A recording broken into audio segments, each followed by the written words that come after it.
खातिर हमारे दूर से चल के जो आप आए, स्वागत है दिल से आपका,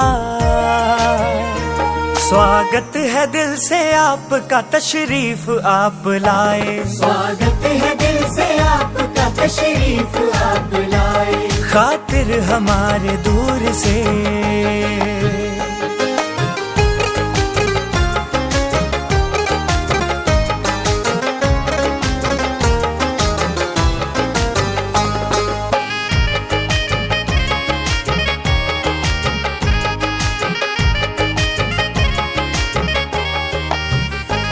खुशियाँ बिखेर दी है यहाँ आपने तो आकर, खुशियाँ बिखेर दी है यहाँ आपने। यही है सहज सरल निराला, दिव्यता की बन जाए मूरत, मंदिर से इस तन में जग उजियारा होगा प्रेम से, सुख ही सुख कण कण में। शुभम करोति कल्याणम आरोग्यम धन।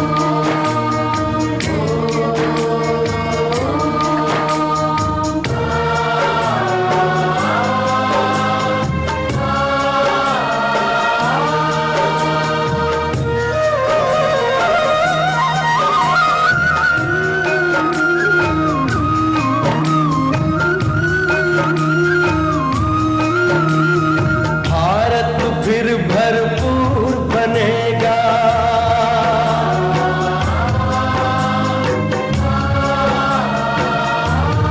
ओ भारत फिर भरपूर बनेगा, कोई नहीं कमी होगी, हीरों से आकाश भरा, मोती से भरी जमीन होगी।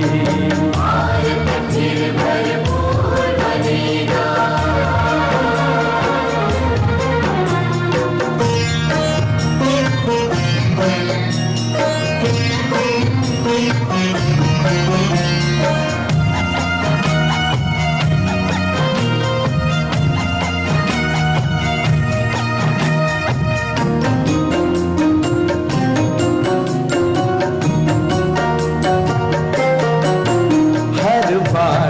कृष्ण कन्हैया सा, राधा सी हर बाला होगी, सुख शांति प्रेम पावनता की वसुधा पहने माला होगी।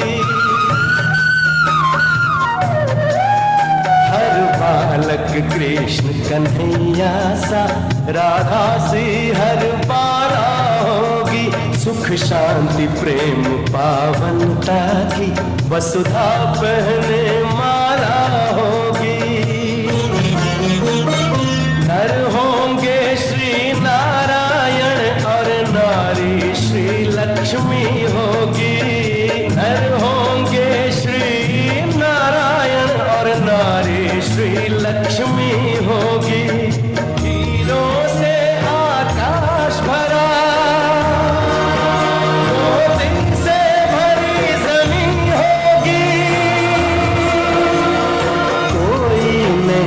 कमी होगी। भरपूर बनेगा।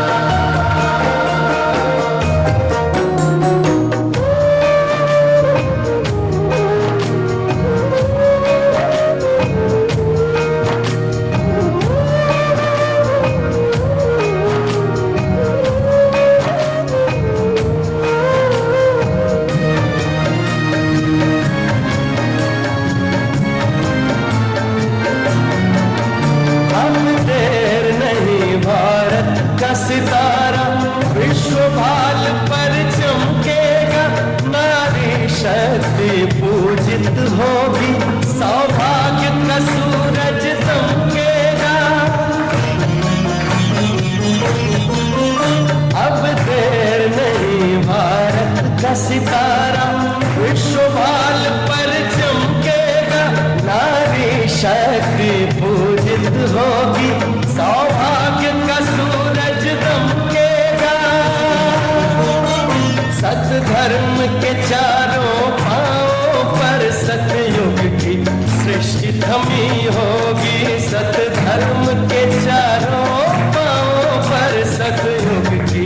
सृष्टि थमी होगी, हीरों से आकाश भरा, मोती से भरी जमीन होगी, कोई नहीं कमी होगी।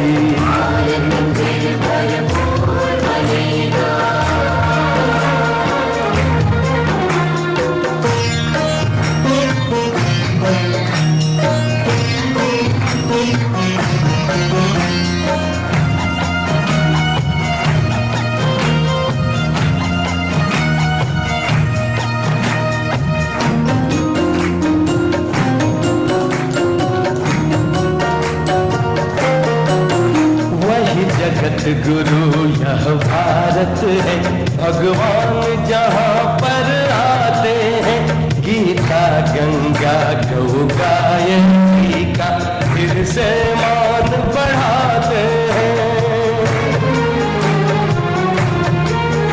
वही जगत गुरु यह भारत है, भगवान जहाँ पर आते हैं, गीता गंगा गौ गायत्री का फिर से मान बढ़ाते हैं। ऐ धन्य धन्य अपनी माटी जो फिर से देव भूमि होगी, है धन्य धन्य अपनी माटी जो फिर से देव भूमि होगी, हीरों से आकाश भरा,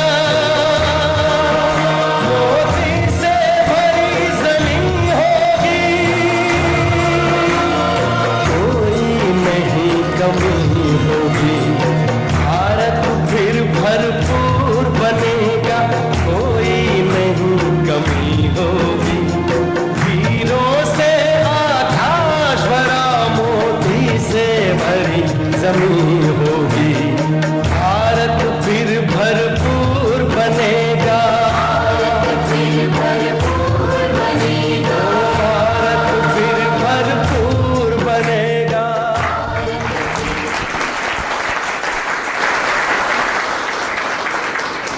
जैसा कि आज हमारा विषय है सनातन संस्कृति से स्वर्णिम काल की ओर, इसमें कोई दो राय नहीं कि हमारा स्वर्णिम काल तभी आएगा जब हमारी सनातन संस्कृति जो आदि काल से चली आ रही है, कुछ शक्तियाँ विलुप्त सी हो गई हैं, उनको फिर से जागृत करने की आवश्यकता है। हम सभी इस बात को समझते हैं कि बिना सनातन संस्कृति के स्वर्णिम काल आ ही नहीं सकता। उस स्वर्णिम काल का हम सभी को इंतजार है। सवाल ये है कि अब उस संस्कृति को आगे कैसे बढ़ाया जाए। तो सन 1936 में जब परमात्मा इस धरा पर आए, साधारण मानव तन का आधार लिया और उनका नाम रखा प्रजापिता ब्रह्मा। ब्रह्मा को हमेशा बुजुर्ग दिखाया है और वो बुजुर्ग निशानी इसलिए दिखाई है कि परमात्मा जिस तन का आधार लेते हैं वो एक अनुभवी तन है। उस ब्रह्मा ने भी अपने जीवन में पूरे 12 गुरु किए और हर तीर्थ यात्रा को किया। कोई शास्त्र ऐसा नहीं बचा जिसका उन्होंने अध्ययन नहीं किया। और उस प्रजापिता ब्रह्मा के द्वारा परमात्मा ने जो ज्ञान का कलश है वो नारी शक्ति को, ज्ञान हमको प्राप्त नहीं होगा। तो वास्तव में आज का ये जो आयोजन है स्नेह मिलन है और इस स्नेह मिलन का विषय है कि हमारा ये सनातन धर्म फिर से किस प्रकार से वैश्विक ऊंचाई को प्राप्त करेगा, इस पर विचार हमको करना है। और कोई भी काम एक अकेले से नहीं होता है। ताली नहीं बजती भाई एक हाथ से, उसके लिए भी 2 हाथ चाहिए हमको। और इसीलिए इतना बड़ा विषय है, इतना बड़ा उद्देश्य है, तो हम सबको एक होना ही पड़ेगा। और एक होने का एक ही बिंदु है, वो है ईश्वरत्व को प्राप्त करने की इच्छा शक्ति। आज के आयोजन का जो उद्देश्य है, उस उद्देश्य को मैं प्रणाम करता हूँ जिसके भी मन में ये बात आई है। और इस मंदिर ने, प्रजापिता ब्रह्मा कुमारी ईश्वरी विद्यालय ने ये एक प्रथम प्रयास, जिसको हम कहते हैं कि कोई भी बिल्डिंग अगर बनानी है तो उसकी नींव जब तक मजबूत नहीं होगी, और वो नींव दिखती नहीं है, बिल्डिंग को देखकर आदमी उसकी सुंदरता का बखान करता है, परंतु वो बिल्डिंग जितनी ऊंचाई पर है उतनी ही नींव नीचे जाती है। तो हम सब नींव के पत्थर हैं। यहाँ पर जितने भी संस्था से पधारे हुए हैं, हम नींव के पत्थर बने और हमारी अगली पीढ़ी इस सनातन धर्म की ऊंचाई, इस सनातन धर्म की सुंदरता को प्राप्त करे, ऐसा प्रयत्न अपने अपने क्षेत्र में, अपने अपने मंदिर में, अपने अपने समाज में करें, इसकी महती आवश्यकता है। हम कहते हैं सर्वे भवन्तु सुखिनः, सर्वे सन्तु निरामया, सर्वे भद्राणि पश्यन्तु मा कश्चित् दुःख भाग् भवेत्। केवल भारत की हम चिंता नहीं करते, हम तो पूरे विश्व की चिंता करते हैं। तो हमारे सनातन धर्म का जो उद्देश्य है वो एक वैश्विक स्वरूप का है। अभी भाई साहब ने ये भी कहा था अपने प्रस्तावना में कि हमारा भारत सोने की चिड़िया था, लेकिन यदि आप कल्पना करें, सोचें, विचारें, तो ये था शब्द हटाने की आवश्यकता है। था तो ये इतिहास हो गया, वर्तमान में भी है, और ये सारे सोने के चिड़िया के सदृश लोग यहाँ पर बैठे हैं। कहीं भी आप जाइए, अभी जिक्र भी हुआ प्रयागराज महाकुंभ का, वहाँ पर आप जाके इस सनातन धर्म की वैश्विकता का अनुभव कर सकते हैं।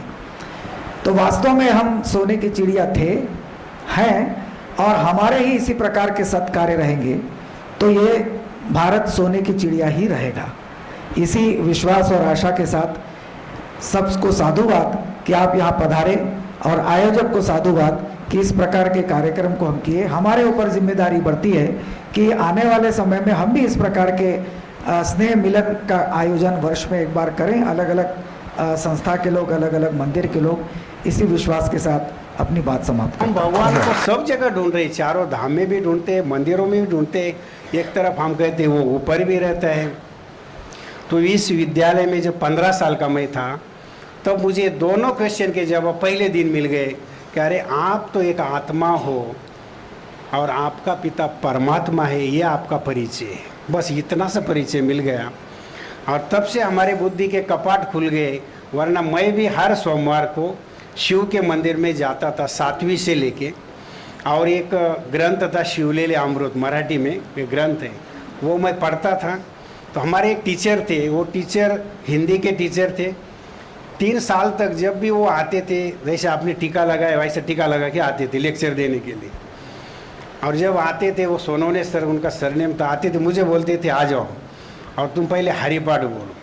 तो सर ज्ञानेश्वरी का हरिपाठ, उनका लेक्चर शुरू होने के पहले मैं पढ़ता था, फिर वो लेक्चर शुरू करते थे कि 7वीं से लेकर 10वीं तक। और सोमवार के दिन मंदिर में जाना, शिवलिंग के ऊपर कपूर बेलपत्र चढ़ाना, लेकिन मैं भगवान से मांगता कभी भी नहीं था, वो संस्कार मेरे में नहीं था। मुझे यही लगता था कि ईश्वर तू जो है, साक्षात तेरा परिचय मुझे मिल जाए और सारे संसार को मैं बताऊं कि ईश्वर कौन है और ईश्वर क्या कार्य करता है। ईश्वर कोई मनुष्य आत्मा नहीं, वो तो इस जन्म मरण से न्यारा है। माँ के गर्भ से वो जन्म नहीं लेता है, भगवत गीता में सब वर्णन आया हुआ है। और वो तभी आता है कि जब उसको इस कलयुग के अंदर धर्म परिवर्तन करना होता है, तभी उसका अवतरण होता है। धर्म का परिवर्तन अर्थात सनातन संस्कृति को, सनातन वैल्यूज को एक स्वर्णिम ओर की ले जाने के लिए उसका यह अवतरण हो चुका है। जैसे हमारे दीदी जी ने भी कहा, अभी शिव जयंती आ रही, 8 दिन पर रही हुई है। इस विद्यालय के अंदर शिव जयंती अर्थात शिवरात्रि सबसे बड़ा त्यौहार होता है। बहुत बड़ा लंबा सब्जेक्ट है, लेकिन मैं शॉर्ट में यही कहूँगा भाई साहब को कि यहाँ ब्रह्म कुमारी विद्यालय के सेंटर के ऊपर जो झंडा आपको दिखाई दे रहा है शिव बाबा का, निराकार परमपिता शिव परमात्मा, गीता ज्ञानदाता, आने वाले कुछ समय में संयुक्त राष्ट्र संघ में जहाँ सब राष्ट्रों के झंडे हैं, उस झंडों के बीच में ये शिव बाबा का झंडा एक दिन लहरेगा। क्योंकि ये सत्य है कि सारी विश्व की आत्माएं कहेगी, आओ प्रभु तेरी लीला अपरंपार, तुमने आकर गुप्त रूप में ये कार्य किया, हमें पता नहीं पड़ा। इसलिए हम इतना ही आप लोगों को लास्ट में कहेंगे, ज़्यादा समय न लेते हुए। दीदियाँ आप लोगों को इसलिए बार बार बुलाती है कि आप आइए, अपने आप को जानिए, अपने परम पिता का जानिए और अपना भविष्य का जो वर्ष है वो प्राप्त कीजिए। तो मैं आप सभी को बहुत बहुत धन्यवाद देता हूँ। बहुत बहुत एक पुनः बार बार अपने आप को जानने के लिए बहनें इनवाइट करती है, तो सिर्फ यहाँ पढ़ाई जो पढ़ाई जाती है उसकी आप जानकारी ज़रूर ले लेना, ताकि ये न कहना पड़े कि भगवान तुम गुप्त रूप में आया था, तुमने स्वर्ग स्थापन किया था लेकिन हम जान न पाए। इसलिए आज यहाँ जो एक संगोष्ठी हुई, मैं यही कहूँगा कि आप जो जितने भी हैं सब हम एक हैं और एक होकर रहेंगे, एक मत होकर रहेंगे। और इस भारत में मैं पुनः शब्द इसलिए कह रहा हूँ क्योंकि जैसे भाई साहब को मैं याद दिलाऊंगा कि सतयुग, त्रेतायुग, द्वापर युग, कलियुग, ये 5000 वर्ष का चक्र बार बार रिपीट होता है। आदि सनातन संस्कृति कई बार शुरू से यहाँ थी, है और यही संस्कृति रहेगी। इसलिए पुनः हमें उस संस्कृति के ऊपर चलने के लिए, उस राह पर चलने के लिए जो भगवान हमें श्रीमत दे रहा है उसको फॉलो करना है। इतना बोलते हुए मैं अपने वक्तव्य को विराम देता हूँ। ओम शांति, ओम शांति। बहुत बहुत धन्यवाद आदरणीय बालू भाई जी, बहुत ही सुंदर अनुकरणीय उद्बोधन आपका। और हमें उम्मीद है कि हम ओम शांति, ओम शांति। परमात्मा शिव के हम सब बच्चे हैं और हम सब बच्चों का फर्ज है, कर्तव्य है उस पिता का नाम रोशन करना। लेकिन नाम रोशन करने से पहले हमें स्वयं का ज्ञान होना बहुत जरूरी है कि मैं कौन हूं। आज तक हम सबके पास अपना परिचय नहीं है। आप कहेंगे कैसे? आज जो हमारे लौकिक माता पिता ने जन्म दिया, जो जन्म से नाम रखा गया, उसी को हम सब ने समझा हुआ है कि मैं ये हूँ, मैं ये हूँ। लेकिन मैं कुछ और हूँ जो हम जानते नहीं, और जानते नहीं तो मानते भी नहीं। और जो नहीं है उसको हम जानते भी हैं और मानते भी हैं। ये इतना बड़ा शरीर देखने में आ रहा है, इसी को ही हम सबने अपना समझा हुआ है। और ये जो फेस है, इसी को ही हम मान के चल रहे, हम ये हैं। फिर हम तो वहाँ से आ गए थे, हमारा तो ट्रांसफर हो गया, उसके बाद हमारा फिर मिलना नहीं हुआ। तो वास्तव पावन और अच्छी प्रयास जो है इसका मैं साधुवाद करता हूँ। और ऐसे प्रयास जो होते हैं, ये आज का समय अमृत काल चल रहा है। बोल रहे जैसे आप बहुत लोगों ने अपने उद्बोधन में बोला कि महाकुंभ चल रहा है, वो चल रहा है। एक समय आता है, आपने बोला कि सनातन सत्य आपका सतयुग आएगा, बिल्कुल आएगा, इसमें कोई आपका संशय तो होना ही नहीं है। और हमारा जैसे हम गायत्री परिवार से हैं, तो गायत्री परिवार में है ये आज कैसे होगा बोलते ना, तो मानव में देवत्व और धरती पर स्वर्ग का अवतरण। तो आदमी में देवत्व आएगा कैसे? अब आदमी सुधरेगा तब आएगा, और आदमी सुधर गया तो स्वर्ग हो गया, सतयुग आ जाएगा। ये जो सोच है, हम लोग आपस में जो लड़ते हैं, तर्क करते हैं, तर्क बिल्कुल करिए, कुतर्क मत करिए। कुतर्क करते हैं वो बड़ा है, इसमें ऐसा होता है, हम लोग बोलते हैं इस ब्रह्म कुमारी में वैसा होता है, इसमें ऐसा होता है, कुतर्क करते हैं। कुतर्क मत करिए, तर्क करिए, और तर्क के हिसाब से फिर आपस में जानने की कोशिश करिए कि वो कर क्या रहे हैं। आप जैसा खाए अन्न वैसा होए मन। तो अन्न आप सभी के जितने भी आपके धर्म हैं, जितने आप मंदिर में, इससे ज्यादा जरूरत है हमको। हमारी भारत की संख्या आज 140 करोड़ बोलते हैं, तो इतने मंदिरों से नहीं चलेगा, इतने संस्थाओं से नहीं चलेगा। तो जितना ज्यादा बनेंगे उतने लोगों को सुधारेंगे, उतने सुधरेंगे, सतयुग जरूर आएगा।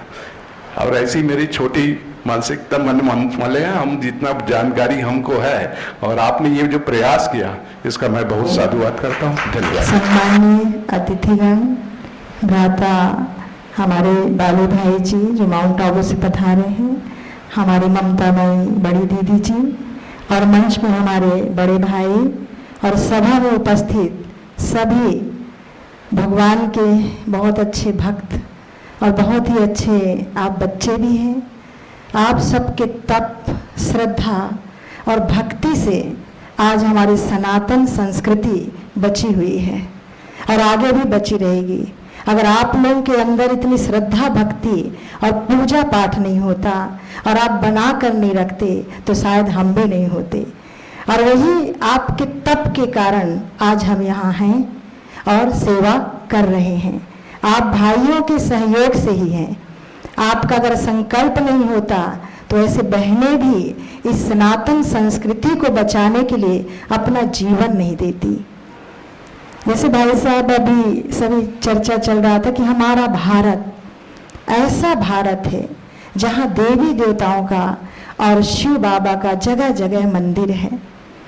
ऐसे जब हम देखते हैं कि धन्य हम भारतवासी और धन्य है भारतवासी के वो भक्त और वह आत्माएं जो एकत्रित हुए, और धन्य है आप जो मंदिर के ट्रस्टी हैं।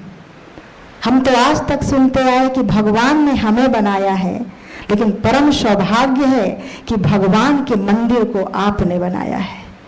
और ये भी सौभाग्य है कि आप उस भगवान की पूजा कर रहे हैं। पहले कहते थे कि डाल डाल पर करती है चिड़िया सोने का बसेरा, वो भारत देश है मेरा। लेकिन आजकल क्या कहते हैं कि देख तेरे संसार की हालत, क्या हुआ भगवान, ना सूर्य बदला ना चांद बदला, बदल गया इंसान। तो हम सबको बदलने की जरूरत है, और बदलने के लिए कर्म योगी बनना बहुत जरूरी है। और कर्म योग का मतलब होता है हर कर्म करते उस परमात्मा को याद करना, ध्यान करना, कुछ छोड़ना नहीं है आपको। आपने बहुत बड़ा समय दिया है, उसका हम आपको बहुत बहुत धन्यवाद करते हैं। पर चलिए कुछ पल के लिए अपने आप से, अपने उस पिता से मिलन मनाते हैं, अंतर जगत की ओर जाएंगे। चारों तरफ से बुद्धि को हटाते हुए अपना संपूर्ण ध्यान इस 5 तत्वों के शरीर, भ्रुकुटी के मध्य जहां तिलक और बिंदी लगा है,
सीखा है। सर्वश्रेष्ठ है समय संगम का, बाकी सब कुछ फीका है। सर्वश्रेष्ठ है समय संगम का, बाकी सब कुछ फीका है। सर्वश्रेष्ठ है समय संगम का, बाकी सब कुछ फीका है।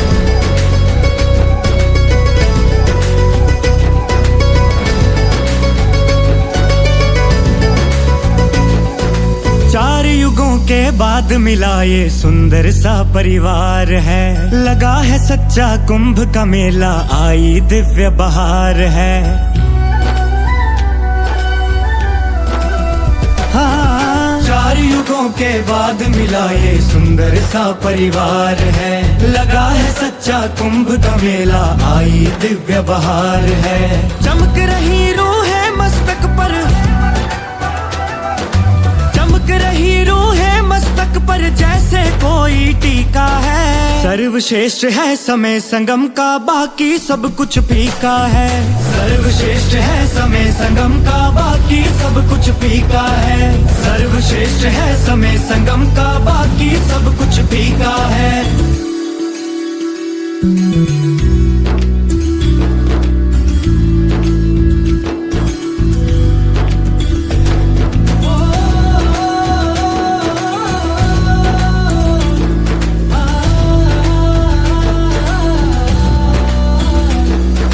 पालना तेरी शब्दों में होती है बखान नहीं। बाबा तेरे दिल के जैसा जग में कोई मकान नहीं। पालना तेरी शब्दों में होती है बखान नहीं। बाबा तेरे दिल के जैसा जग में कोई मकान नहीं। तीन लोक में सबसे सुंदर, तीन लोक में सबसे सुंदर तू ही सबसे मीठा है। सर्वश्रेष्ठ है समय संगम का, बाकी सब कुछ फीका है। सर्वश्रेष्ठ है समय संगम का, बाकी सब कुछ फीका है। सर्वश्रेष्ठ है समय संगम का, बाकी सब कुछ फीका है।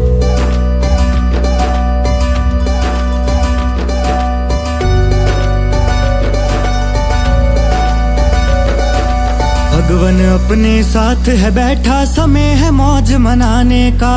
प्रेम भाव से सेवा करके वक्त है दुआ कमाने का। हाँ, भगवन अपने साथ है बैठा, समय है मौज मनाने का। प्रेम भाव से सेवा करके वक्त है दुआ कमाने का। आकर उसने सिखलाया, उसने सिखलाया हमें जीने का सलीका है। सर्वश्रेष्ठ है समय संगम का, बाकी सब कुछ फीका है।